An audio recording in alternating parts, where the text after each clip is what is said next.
பலனுள்ளவன் பலனற்றவன் யாராயிருந்தாலும் ஆமா உதவி செய்வது அவருக்கு லேசான காரியம். அவருக்கு ரொம்ப லேசானது. இன்னைக்கு ஒரு பிரச்சனை என்னன்னா, நமக்கு பெருசா இருக்கிறத அவருக்கும் பெருசா இருக்குதோ அப்படின்னு காமிக்கிறோம். அவருக்கும் பெருசு போல அதை சொல்றோம். ஒரு மனுஷனுடைய மறுரூபமாக இருக்கலாம், ரட்சிப்பாக இருக்கலாம், பொருளாதார அற்புதமாக இருக்கலாம், சரீர சுகமாக இருக்கலாம். சுகவீனத்தில் எனக்கு ஒரு சுகம் வேணுங்கிறத அவர்கிட்ட போய் பெருசாக சொல்லக்கூடாது. அவர்கிட்ட என்ன சொல்லணும் சொல்லுங்க? லேசான, அப்பா இது உமக்கு லேசான காரியம். இதை ஆமாம் படிப்பாக இருக்கலாம், மார்க்காக இருக்கலாம், ஃப்யூச்சராக இருக்கலாம். இது எத்தனை பேர் வாங்கிக்கிறீங்கன்னு தெரில. ஆனால் காலையில் ஆவியானவர் சொன்னார், உனக்கு பெருசாக இருக்கலாம், என்கிட்ட வந்து அதை பெருசு மாதிரி சொல்லாத. ஆமாம், எனக்கு அது லேசானது. ஆமாம்,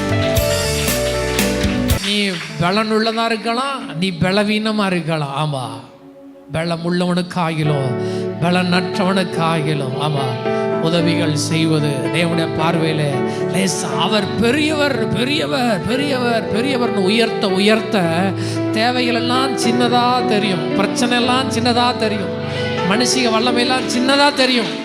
அவர் பெரியவர்.